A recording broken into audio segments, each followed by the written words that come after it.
Welcome to the Content Amplified podcast, brought to you by Masset. Our goal is to help you get more from your marketing content. Each episode is a 10 to 15 minute interview with industry experts that share amazing insights to help you squeeze as much juice from your content as you possibly can. Here's today's interview.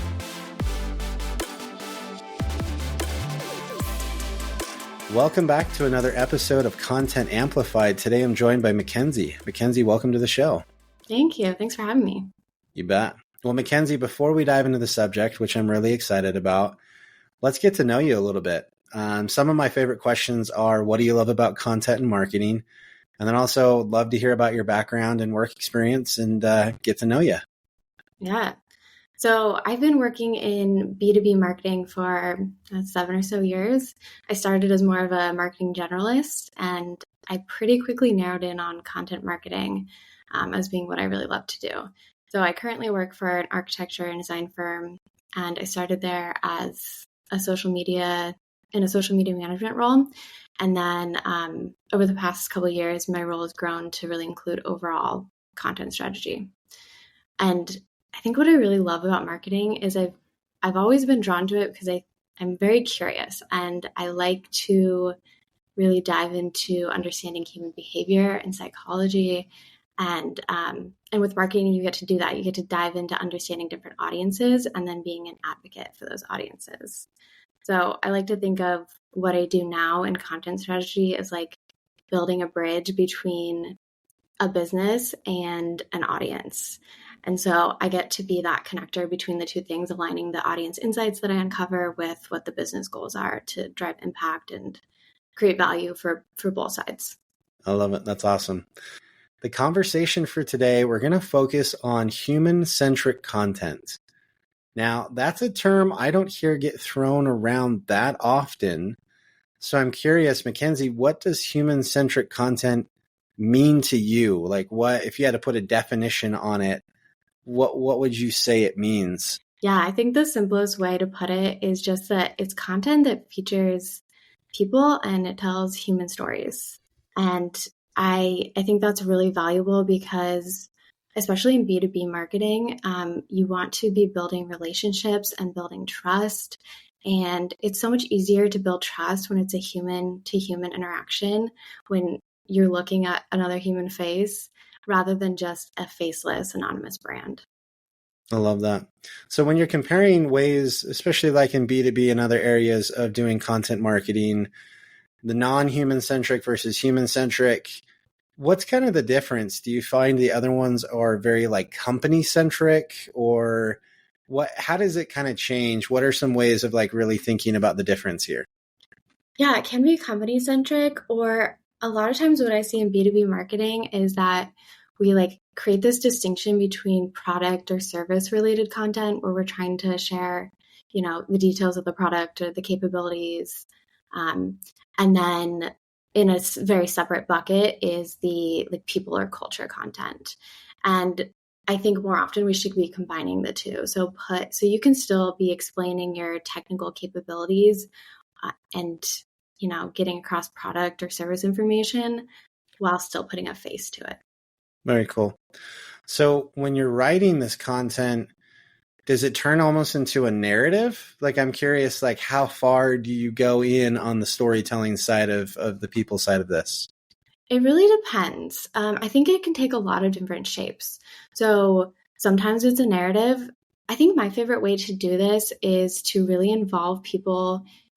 And by people, I generally mean employees, so internal people in the content production process. And then they will help inform it and add like a human touch, because they will maybe add their personal experience to the content. They'll add a story to the content. They'll lend their face and their name to the content, and they become like a spokesperson for the content. And so, yeah, that could be a narrative. It could also just be like a picture of them in their face and like hear their insights. I like that. It almost sounds like your brand is becoming like the collection of the different names and faces of employees and their individual feedback. Like that becomes your brand almost to a degree. Is that right? Yeah. Yeah. I think that is a good way to look at it. That's true. It's like our brand is like in the background. It is the supporting, it's like the collection, but that collection is made up of humans. I And we're like trying that. to connect you to those humans. That's cool. So, how do you get the humans internally involved? Like, how do you motivate them? How do you know who to get involved for what, how often? Like, obviously, there are going to be some people excited to do it. Some people might need a lot of work to get involved. Like, how does that work? Yeah, I found that what I have to do is be flexible in how I collaborate with employees to create this content because different things will work for different people. So in general, I just try to like kind of keep my finger on the pulse internally and identify, by watching Teams channels or just being like listening in on certain meetings and then identify these little stories or people who have something interesting to say that connects back to like our larger marketing strategy. And then I'll just reach out to them and ask them if they're interested in collaborating and offer them a few different ways to collaborate. And also, I've doing some workshops with the company to like let people know why this is beneficial not only to the company's business development efforts but also in their professional development. And so I give them some incentive as far as why it's worth their time. That's cool. That's cool. So you mentioned you give them options as far as how they can engage with things. What are some of those options that you find are really productive? Let's say that I'm doing marketing internally. I really love this idea of getting employees involved. What are some like really tactical pieces of advice for me reaching out to employees and giving them some options of how they can get involved? Yeah, I think the first thing is sometimes it can be hard for them right off the bat to understand what we're asking. And so I'll give some examples of like finished content that this could turn into so they know what we're working towards. So giving them different examples of what I imagine this content becoming and then saying, we can do this in a few ways. You could write something up and then I can refine it and we can do it like that. Or we could have a meeting and I could take notes. We could do a quick interview.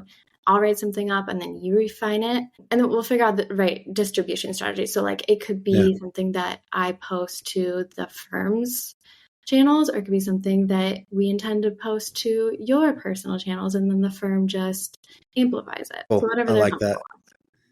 Yeah, I like that. I like all the different options of how involved you're talking about. Obviously, some people are going to feel more comfortable at different levels of involvement and things like that. So with this human-centric approach, it sounds like when you're creating content, the process may sound a little different than most businesses are used to.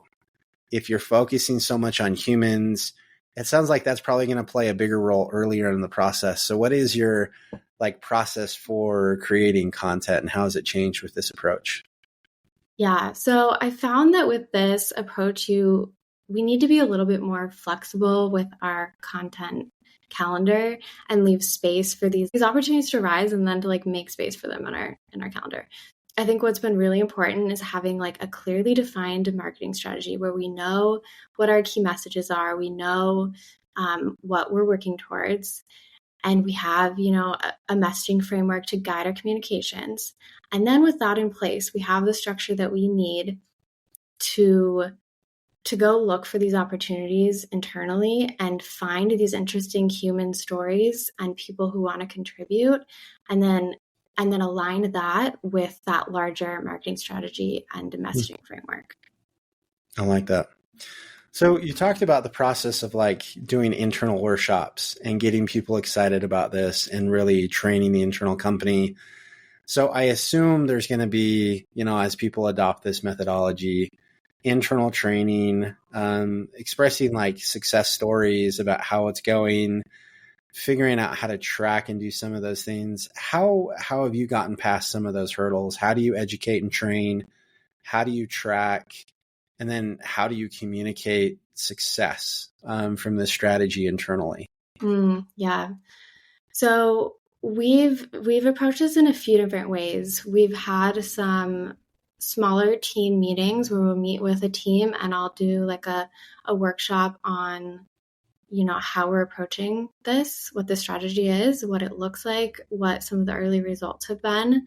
And again, I really emphasize like how this is not only beneficial for the company, but also for you as an individual. Like you getting involved in this content production process is really beneficial for your professional development. It gets you out there on LinkedIn, helps you build your own network. So we've done that in small team meetings. That was a really big success. People really liked it. And so we did an all hands workshop where shared this with the whole company, and then afterwards sent some resources for everyone so they knew how to get started, like how to reach out if they have an idea, if they have, something they think is worth a piece of content. And then I've also done one-on-one trainings with people who are really interested. Does the same strategy apply to customers as well? How have you taken the same strategy and applied it to that demographic?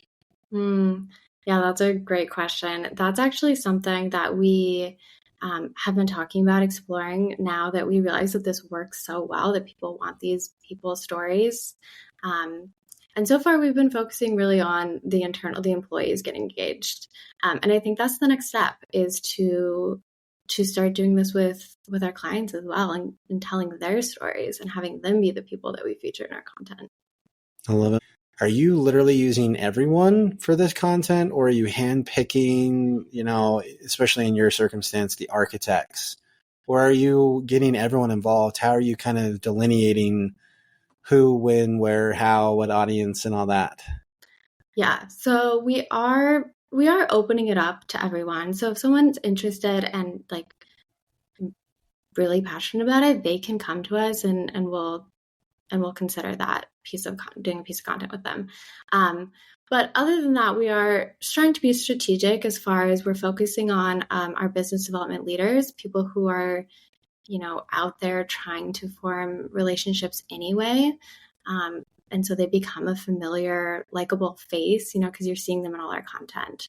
And people who are experts in the areas that are part of our marketing strategy as far as promoting for the next year or so. That's cool. So when you're publishing material from the business, what's like your percentage of material getting published by the company versus individuals at this point in time? It's really quickly turning into more content coming from individuals, actually. Because then it doesn't feel salesy. It feels very like genuine, authentic, and it has more of a personal touch to it. So we're finding that works really well. I don't know that I could give you numbers on that because I don't see every single post that goes through the employees' networks. I'm not, approving that stuff. But yeah, I'd say more and more it's coming from employees, and then we'll just help amplify it on the firm channels. And it's been pretty successful. I love that. I love that approach too.